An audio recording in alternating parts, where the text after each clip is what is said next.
2 लड़कियों का इंतखाब करना है तो चलते हैं। मैंने कहा कहाँ? रेड लाइट एरिया में। में इंसान को सिर्फ एक चीज लेकर जाएगी सबसे ज्यादा, वो जुबान है। कुछ लड़कियां होती हैं जो बेडरूम के लिए होती हैं, किसी भी हीरोइन हो या हीरो है, उसके गेट के बाहर तक है, उस गेट के अंदर क्या है वो हमें नहीं पता। एक नौजवान को अपने घर बुलाया और उसके साथ रंगरलियां मनाती रही। बकौल हजरत अली करम वजू के बोलना हर इंसान को आ जाता है, कब बोलना है और क्या बोलना है ये किसी किसी को आता है। अरबी शेख जो लाखों करोड़ों रुपए दे देते हैं, जिनकी अरबपति कर देते हैं किसी भी लड़की के साथ अगर उनके मरासम हो, कि आप बुराई कर रहे हैं, उसके गुनाह आपकी तरफ आ रहे हैं और नेकी आपकी तरफ। उस रात अपने कमरे में नजर हुसैन को बुलाकर क्या कर रहे हैं? वो कहेंगे हम लोगों ने नमाजें पढ़ी, रोजे रखे, आज किए, वो किधर गए? तो फिर उनके सामने फिल्म चलना शुरू हो गई थी कि आपने फलां के खिलाफ ये बातें की। उन्होंने शराब पी थी और उनका हार्ट फेल हो गया और उनकी डेथ हो गई। 70 दर्जे अखलाक के हैं। वाह। और अखलाक जुबान से शुरू होता है, ये भी आपको बताऊं। अस्सलाम वालेकुम नाज़रीन, आप देख रहे हैं ज़ी एंटरटेनमेंट। मैं हूं ज़हीर अहमद। नाज़रीन, नासिर अदीब साहब के जो कोलो फिल्म में तज़ादात हैं, जो कभी कुछ कह रहे हैं, कभी अपने बयान से वापस पलट जाते हैं, कभी कुछ कहते हैं, उसके हवाले से आपने कुछ टाइटल में देखा, कुछ आगे आगे जाके आपको बताते हैं। लेकिन शुरू हम करते हैं जनाब, उन्होंने बाबर शरीफ साहिबा के हवाले से जो बातें की वो तो चले जो भी है, लेकिन उसके बाद उन्होंने मुनव्वर ज़रीफ साहब के हवाले से भी कुछ बातें की, उनके इश्क के बारे में जो था, और साथ साथ आपने सुन लिया कि वो किस तरह कहते हैं कि किसी के हवाले से इस तरह बात नहीं करनी चाहिए। लेकिन कुछ चीज़ें उन्होंने फैक्ट्स जो हैं उस तरह से नहीं बताए, वो अक्सर बल्कि उस तरह की चीज़ें नहीं, फैक्ट्स नहीं बता रहे, वो मैं आपको बताता हूँ। लेकिन मुनव्वर ज़रीफ साहब के हवाले से कि उन्होंने शराब पी थी और वो उनका इंतकाल हो गया। उन्होंने शराब पी थी और उनका हार्ट फेल हो गया और उनकी डेथ हो गई। अब मैं आपको असल खबर दिखाता हूँ जिसमें आपको पता चलेगा कि मुनव्वर ज़रीफ साहब का इंतकाल कैसे हुआ था। मुनव्वर ज़रीफ का इंतकाल जो है वो 29 अप्रैल 1976 को हुआ। 30 अप्रैल का अखबार है आपके सामने, जंग अखबार, ये ज़रा देखिएगा। 30 अप्रैल का अखबार है जंग अखबार, जो कि मुस्तनद अखबार है। उसमें आपको नज़र आ रहा है नन्ना साहब खड़े हुए हैं, उनकी फैमिली, और नन्ना साहब रो रहे हैं, मुनव्वर ज़रीफ साहब नज़र आ रहे हैं आपको। वहाँ पे लिखा हुआ है कि मुमताज़ मुज़ैया अदाकार जो है मुनव्वर ज़रीफ साहब इंतकाल कर गए। उनकी जो एहलिया है उनकी नम हो गई आंखें और इस तरह कोराम मच गया, इस तरह खबरें जो आपको सुर्खियां नज़र आ रही हैं। और आगे अगर आप देखें तो वो कुछ दिन पहले क्रिश्चियन यूनाइटेड हॉस्पिटल में दाखिल हुए थे। और फिर ये भी लिखा हुआ है कि उनके छोटे भाई भी और उनके बड़े भाई भी दिल के आर्जे की वजह से उनका इंतकाल हुआ। तो ये देखें, और यहाँ पे लिखा हुआ है कि पिछले कई दिनों से, ये जो नोटेबल बात है जो मैं हाईलाइट करना चाह रहा हूँ, कि पिछले कई दिनों से वो अस्पताल में दाखिल थे और उनको पहले 3 जो है वो हार्ट अटैक हो चुके थे। चौथा जो हार्ट अटैक था वो जानलेवा साबित हुआ। और इस तरह गुज़िश्ता कई दिनों से वो अस्पताल में दाखिल थे। नासिर अदीब साहब से कोई पूछे अस्पताल में उनको कौन शराब ला के देता होगा? अस्पताल में तो केयर की जाती है और अस्पताल में तो लोग इलाज करवाने के लिए जाते हैं। आप क्यों इतनी ऐसी बातें करते हैं जिसकी जो एक तो फैक्ट्स के ऊपर मबनी नहीं है, दूसरा आप कहते हैं कि उसके गेट से अंदर और गेट से बाहर, अब आपने सुना भी, और पता नहीं ज़ुबान से सबसे नाजुक चीज़ ज़ुबान है और उसकी वजह से ये है वो है, तो इसके हवाले से भी आपने सुना। तो नासिर अदीब साहब, आपसे गुजारिश है कि आप इस टाइम जिस किस्म के इंटेलेक्चुअल बने हुए हैं, वो आपका पोल खोल रहे हैं। कुछ एक तरह के स्क्रिप्ट लिख लिख के, आपका पोल तो पहले से खुल चुका था, बड़ी माजरत के साथ एक जैसा स्क्रिप्ट आपने लिखा हर दफ़ा, लेकिन जो कुछ थोड़ी बहुत इज़्ज़त बची थी वो आपने इस पॉडकास्ट में आके या अपना यूट्यूब बना के, वो भी रही सही जो इज़्ज़त थी वो आपने क्यों अपनी वो उसके ऊपर वो हर्फ उठाते हैं। मैं ये नहीं कहता कोई चली गई है, वो है, लेकिन अपनी बातों को पहले कहना, पहले दूसरों की ज़ाती ज़िंदगी के हवाले से बात करना, फिर उसी के ऊपर से माफ़ी मांग लेना, कुछ चीज़ें जो हैं। अब सुने, देखें ज़रा मैडम नूर जहाँ के हवाले से उन्होंने क्या कहा था, ज़रा सुनिएगा। नौजवान को अपने घर बुलाया और उसके साथ रंगरलियां मनाती रही। उस आदमी की भी करियर जो है ख़त्म कर दी जिसका नाम नजर मोहम्मद था। ये कहती है मैं तलाक दूंगी, इससे पूछिए। ये उस रात अपने कमरे में नजर हुसैन को बुलाकर क्या कर रही थी? तो मैडम नूर जहां खुद बोली फौरन, दें कि मैंने उस लड़के को बुलाकर वही कुछ किया जो जब ये बुलाते थे तो इनके पास जाकर मैं करती थी। और फिर एक तो उसमें भी, और एक और जगह पे भी उन्होंने जुबान के हवाले से कि किसी के जुबान से और वो उसके हवाले से क्या कहा कि बच नहीं सकता मुसलमान वगैरह वगैरह, और इस तरह देखिएगा गीबत होती है वगैरह। में इंसान को सिर्फ एक चीज लेकर जाएगी सबसे, वो जुबान है। बकौल हजरत अली करम वजू के बोलना हर इंसान को आ जाता है, कब बोलना है और क्या बोलना है ये किसी किसी को आता है। वो आदमी जिसकी आप बुराई कर रहे हैं उसके गुनाह आपकी तरफ आ रहे हैं और नेकी आपकी तरफ। और जनाब उन्होंने जब नादरा साहिबा की बात की तो नादरा साहिबा के हवाले से उन्होंने क्या कहा कि हमारी जो होती है वो गेट के अंदर, गेट से बाहर तक है, गेट के अंदर कोई क्या करता है। और उसके थोड़े देर बाद ही जो एंकर साहब इनके साथ बैठे हुए हैं, सिर्फ 5-10 सेकंड के बाद, बंदा मिनट 2 मिनट के बाद ही कर ले, बंदा भूल जाता है कि मैं पहले क्या बात कर रहा था। साथ ही उन्होंने कहा जी आई किधर से थी, उन्होंने कहा जी बाजार हुसैन से। सुनिएगा जरा। हम डिस्कस, लेकिन पैदा कहाँ हुई ये इंडस्ट्री में, कैसे आ गई? में पैदा हुई, बाजार हुसैन में रहती थी। और उसके साथ कुछ फैक्चुअल और एक चीज़ मैं और बताऊं आपको, इन्होंने पहले बताया नीली के पॉडकास्ट में, इन्होंने बताया कि नीली और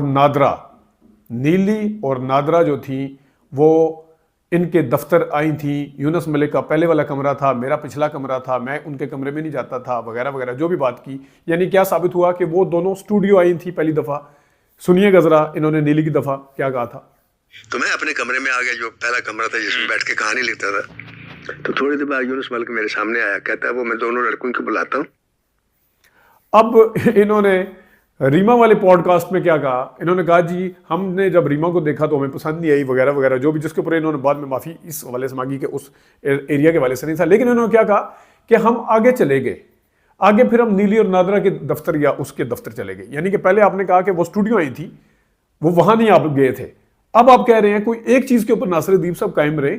अब आपने क्या कहा, सुनिएगा जरा। आगे चलते हैं, आगे चले गए, आगे फिर हम नादरा के पास गए और नीली के पास गए, वो हम उनके ऑफिस में। और इन्होंने बताया कि रीमा ने किस्मत फिल्म में काम किया था, ये हमारा भी मानना था। नासिरुद्दीन साहब अगर आपने भी गूगल के ऊपर डिपेंड करना फिर हम बेहतर हैं, हम कम से कम उसको काउंटर चेक तो कर लेते हैं। मैंने भी ये सुना था, अब आप गूगल पे आ गए। अब आपके फर्स्ट हैंड एक्सपीरियंस का क्या फायदा 40-50 साल लगाने का कि आप हमें गूगल से चीजें बता रहे हैं उठा के। तो किस्मत फिल्म में मैं अभी ये नहीं कहता मुस्तनद तरीके से कि वो उसमें रीमा नहीं थी, लेकिन किस्मत फिल्म का लिखा हुआ है कि वो आरफा सिद्दीकी के बचपन का किरदार रीमा ने किया था। लेकिन मेरी एक बहुत ही मैं क्योंकि मीडिया में हूँ, एक एंकर हैं, उनका नाम है मारिया मेमन साहिबा। मारिया मेमन साहिबा ने मैंने जब मारिया मेमन साहिबा को ऑफ द रिकॉर्ड ये बताया था तो उन्होंने कहा कि मेरी रीमा से बहुत अच्छी अलैक सलैक है, मैं अभी पूछ लेती हूँ। उन्होंने उसी वक्त पूछा था तो रीमा ने इस चीज़ का डिनाइल दिया था। अब आप बताएं फैक्चुअल जो आपकी गलतियां हैं वो तो आप बुनियादी गलतियां इतनी कर रहे हैं। और फिर आपने कहा कि जनाब जो बाबरा शरीफ साहब हैं उनकी असल नाम किरण मलिक है।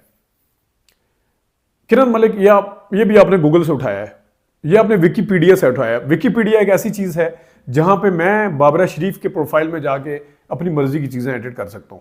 मैं ये लिख सकता हूं कि बाबरा शरीफ लाहौर में नहीं बल्कि मैनचेस्टर में पैदा हुई।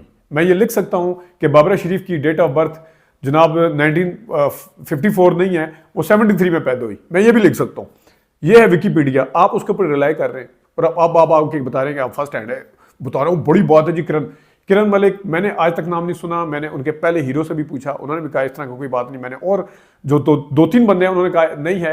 और लॉजिक भी ये कहती है कि बाबरा शरीफ फाखरा शरीफ, पता चलता है कि बाबरा शरीफ और फाखरा शरीफ, वालिद का नाम अहमद शरीफ, दूसरी एक और बहन का नाम फिरदौस शरीफ, आप बीच में किरण मलिक, पता नहीं किरण ड्रामा उन्होंने जरूर किया था, किरण कहानी या क्या उसमें जो किया था रुई बानो वाला, जिसमें तो उनका किरदार थोड़ा था। लेकिन इधर से भी आप फैक्चुअल गलतियां करते हैं।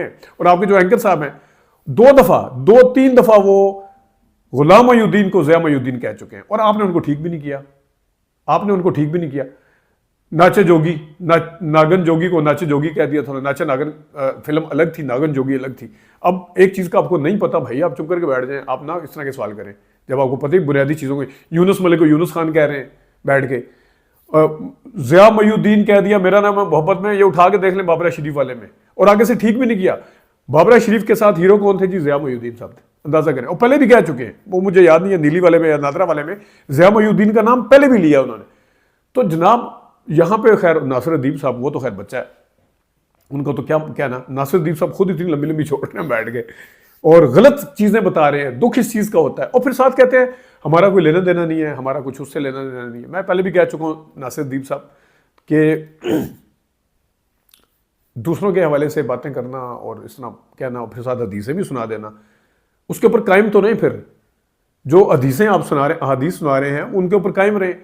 आपने पहले कुछ बोल दिया, फिर जनाब पहले आपने, मैंने जिस रोज़ भी कहा था कि रीमा को शैतान बना के पेश किया, दूसरे वाले में बिल्कुल अल्लाह का वली बना के पेश कर दिया। मुझे इससे मसला नहीं है, लेकिन जनाब आप ऐसी बात ही क्यों करते हैं जिससे आपको माफ़ी मांगनी पड़े, जिससे आपको पीछे हटना पड़े। अब आपने वो ऐसा दाव चलाया है कि नहीं मुझे पता नहीं चला था, वो रेड एरिया नहीं था, वो पत्नी सेक्रेटरीट वाली साइड से क्योंकि हम एंटर हुए थे।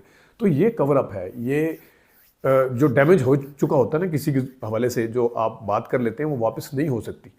और मेरी आपसे गुजारिश है कि आप अगर कहते हैं ना कि मैंने वो गलती की थी, मैं आपको बता देता हूँ, हम यूट्यूब पिछले 5 साल से कर रहे हैं, मैं बता देता हूँ कि आप कहते हैं कि मैंने वो गलती कर दी थी, तो आप इस तरह करें, नीली वाले पॉडकास्ट में जाएं, टाइम कोड निकालें, 1-1.5 मिनट ऑनलाइन एडिट कर दें, आपके व्यूअरशिप के ऊपर भी फर्क नहीं पड़ेगा। ये मेरी चैनल से भी जो भी करता है, सुनो चैनल। और नासिरुद्दीन साहब जाके खुद कहें कि मेरी इज्जत के ऊपर हरफ आया है, मैंने क्योंकि उसके ऊपर तदरीर कर दिया, मैंने माफ़ी मांग लिया कि रीमा वहाँ से नहीं थी।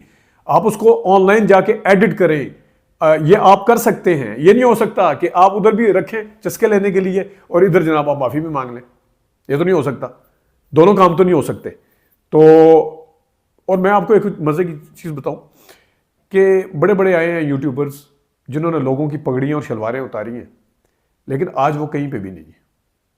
काम करना है, प्रोडक्टिव काम करें, थोड़े व्यूज़ आएंगे, इम्पैक्ट आएगा, इज्जत में इजाफा भी होगा, लेकिन आप नो वे, ये आप कहाँ चले जाएंगे, आगे कहाँ जाएंगे मुझे बताएं। नीली कर ली, नादरा कर ली, बाबरा, रीमा, हीरोइनें एक दिन ख़त्म हो जानी है, आप फिर हीरोज़ के ऊपर आएंगे।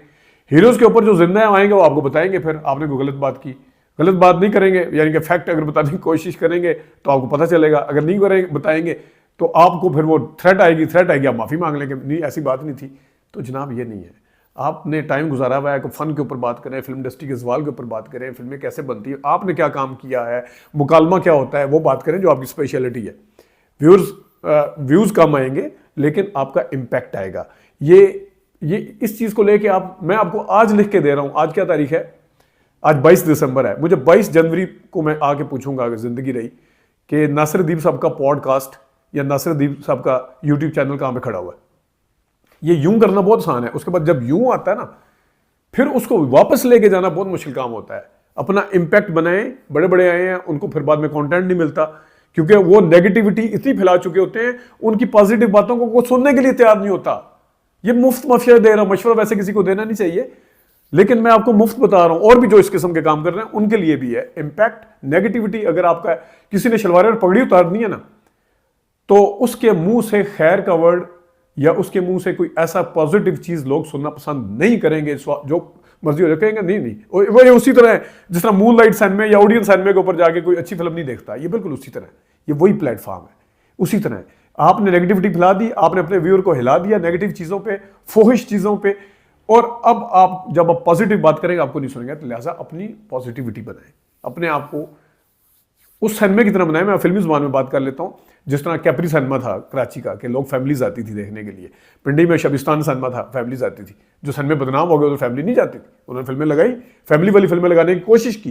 उन्होंने कहा, लोगों ने कहा ना जी ना, ये तो भाई इधर नहीं जाते हम, ये तो है ही, इसका तो कोई पता नहीं। मेरा ख्याल में आप बात समझ गए होंगे मैं क्या कहना चाह रहा हूँ। तो ये मैडम नूर जहाँ के हवाले से और ये नीली के और नादरा के हवाले से भी कुछ चीज़ें इन्होंने बताई। हाँ, अब नादरा को दूसरे उसमें फिर कहते हैं जी जुबान से फ़र्क नहीं आना चाहिए और गेट वाला दोबारा सुने ज़रा कि गेट से बाहर की ज़िंदगी है। और ये नादरा वाले में ही कहा था, सुनिएगा ज़रा। भी हीरोइन हो या हीरो है, उसके गेट के बाहर तक है। ऐसा ही है, हम किसी की ज़ातियात में नहीं, उस गेट के अंदर क्या है वो हमें नहीं पता। अब नादरा की कहाँ दोस्ती थी, किस किस के साथ, मुल्क के हवाले से उन्होंने क्या बताया, क्या ये चीज़ उनकी ज़ाती लाइफ में नहीं आती, ज़ाती ज़िंदगी में आपने क्यों डिस्कस की? सुनिएगा क्या कहा, किससे दोस्ती थी। अरबी शेख जो लाखों करोड़ों रुपए दे देते हैं, जिनकी अरबपति। अरबपति कर देते हैं किसी भी लड़की के साथ अगर उनके मरासम हो। तो जनाब नासिरुद्दीन साहब, आप बड़े माने हुए राइटर हैं, बिल्कुल डायलॉग्स लिखना आप पे ख़त्म है इस, और आप खेलते हैं जुमलों के साथ। वो अलग बात है कि आपके कहानियों के अंदर जनाब साहब, खा वो रुस्तम खान हो या खा शेर खान हो, तवाइफ को इज़्ज़त देता है, कभी हबीब ला के कभी सुल्तान रही ला के तवाइफ के साथ शादी करता है और फिर वो दूसरे उसमें रहते हैं और इज़्ज़त देते हैं। लेकिन प्रैक्टिकली आपने जिस तरीके से वो कहानी और तरीके से लिखी, लेकिन आपके कौल फेल में तजाद ये भी है कि जनाब अब फिर आप उसको किस तरह नेगेटिव होगा नेगेटिव, लेकिन आप फिल्मों में क्यों उनको अच्छा दिखाते रहे? लोग देखना चाहते हैं, इधर इसलिए बुरा दिखा रहे हैं कि लोग सुनना चाहते हैं। तो फिर लोगों की ज़हन नवाजी कर लें आप, फिर आप राइटर ना बने, आप इतने बड़े दानिश्वर बनने की कोशिश ना किया करें। इजाज़त दीजिएगा, अल्लाह हाफ़िज़।